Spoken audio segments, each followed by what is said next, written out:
all of you. Today we are going to start our new chapter, presentation of data. Presentation of data is of two types. First, textual presentation and second, tabular presentation. Textual presentation क्या होता है, tabular presentation क्या होता है और कहाँ ये suitable है, फर्स्ट ये टॉपिक है आपका। तो टेक्सचुअल प्रेजेंटेशन ये होता है कि आप किसी भी प्रेजेंटेशन को, कोई भी डेटा है उसको आप थ्योरेटिकली एक्सप्लेन कर रहे हो in form of paragraph. Theoretically explain किया है आपने इन फॉर्म ऑफ पैराग्राफ, तो वो क्या कहलाता है, टेक्सचुअल प्रेजेंटेशन। और सेकंड होता है आपके टेबुलर प्रेजेंटेशन, वो होता है आपके न्यूमेरिकली एक्सप्रेस्ड। और किस फॉर्म में होता है, in form of table. Table के फॉर्म में आप किसी भी डेटा को एक्सप्रेस कर रहे हो तो वो क्या कहलाएगा, टेबुलर प्रेजेंटेशन। और टेक्स्ट के फॉर्म में कर रहे हो तो क्या कहलाएगा, टेक्सचुअल प्रेजेंटेशन। अब सूटेबल, कहाँ पे ये दोनों सूटेबल होते हैं? सूटेबल टेक्सचुअल प्रेजेंटेशन वहां पे सूटेबल होगा जहाँ पे आपके quantum of data is not very large, जहाँ पे आपके पास डेटा ज्यादा नहीं है वहां पे तो आप टेक्सचुअल प्रेजेंटेशन कर सकते हो।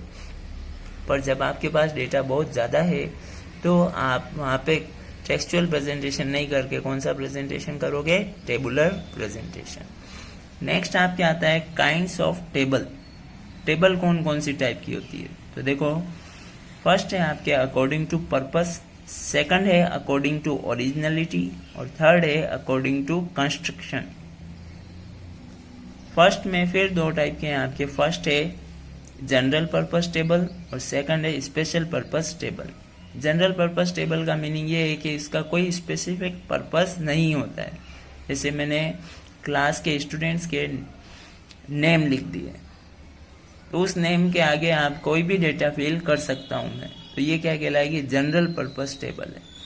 फिर एक हो गया स्पेशल पर्पस टेबल। तो स्पेशल पर्पस टेबल में क्या होगा कि वह टेबल किसी पर्टिकुलर, किसी स्पेसिफिक पर्पस के लिए बनाई जाती है। जैसे for example name of student के आगे मैंने पर्टिकुलर एक सब्जेक्ट लिख दिया, मान लो लिख दिया सब्जेक्ट इकोनॉमिक्स, तो वो आपकी जो टेबल होगी वो इकोनॉमिक्स के डेटा कलेक्ट करने के लिए होगी, तो वो क्या कहलाएगी, स्पेशल पर्पस टेबल। सिंपल सा मीनिंग, जनरल पर्पस टेबल जो होती है उसका कोई स्पेसिफिक पर्पस नहीं होता है और स्पेशल पर्पस टेबल जो होती है उसका पर्टिकुलर कोई पर्पस होता है, वो टेबल उसी के लिए यूज की जाएगी। जनरल पर्पस टेबल को किसी भी चीज के लिए यूज कर सकते हैं, स्पेशल पर्पस टेबल को स्पेसिफिक उसी पर्पस के लिए यूज किया जाएगा जिसके लिए वो बनाई गई। फिर नेक्स्ट आता है आपके according to originality. According to originality table is of two types, first original table and second derived table. Original table means जब आपने डेटा को कलेक्ट किया है तब किस फॉर्म में आपने टेबल बनाई है वो ओरिजिनल टेबल है। और डिराइव्ड टेबल उस टेबल में कुछ रेक्टिफिकेशन करके आपने अपने पर्पस के अकॉर्डिंग उस टेबल में कुछ चेंज किए हैं तो वो क्या कहलाएगी, डिराइव्ड टेबल। जैसे मान लो मैंने क्लास के स्टूडेंट्स के डेटा कलेक्ट कर लिए, ये सब स्टूडेंट के डेटा कलेक्ट कर लिए मैंने, अब उसको मैं अरेंज करता हूं पर्टिकुलर स्पेसिफिक ऑर्डर में, तो वो क्या कहलाएगी, डिराइव्ड टेबल। मतलब उस ओरिजिनल टेबल को कुछ रेक्टिफिकेशन करके या अपने पर्पस के अकॉर्डिंग कुछ चेंजेस करके जब मैंने अरेंज किया तो वो क्या कहलाएगी, डिराइव्ड टेबल। नेक्स्ट होती है आपकी अकॉर्डिंग टू कंस्ट्रक्शन, ये मेन है आपके इस चैप्टर में।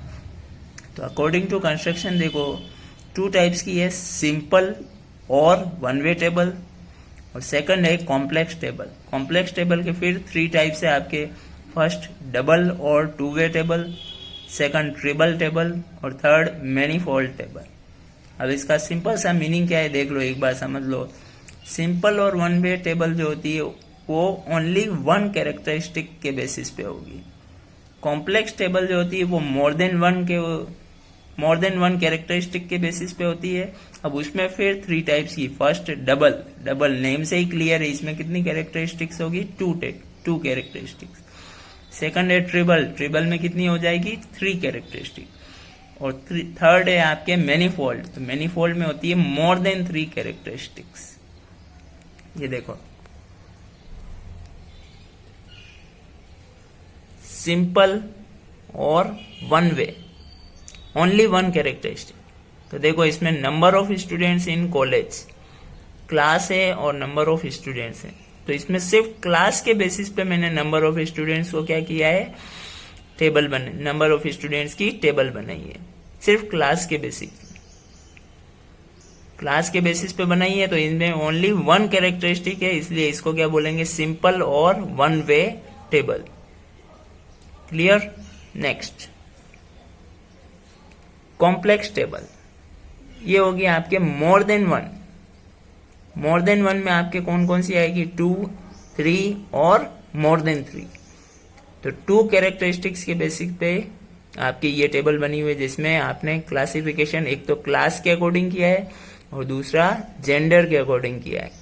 तो देखो इसमें क्लास है first year, second year, final year, और नंबर ऑफ स्टूडेंट्स को बॉयज गर्ल्स। तो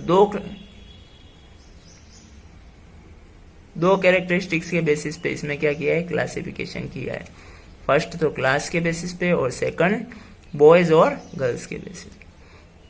फिर नेक्स्ट आता है आपके ट्रिबल टेबल। ट्रिबल टेबल आपके 3 कैरेक्टरिस्टिक्स के बेसिस।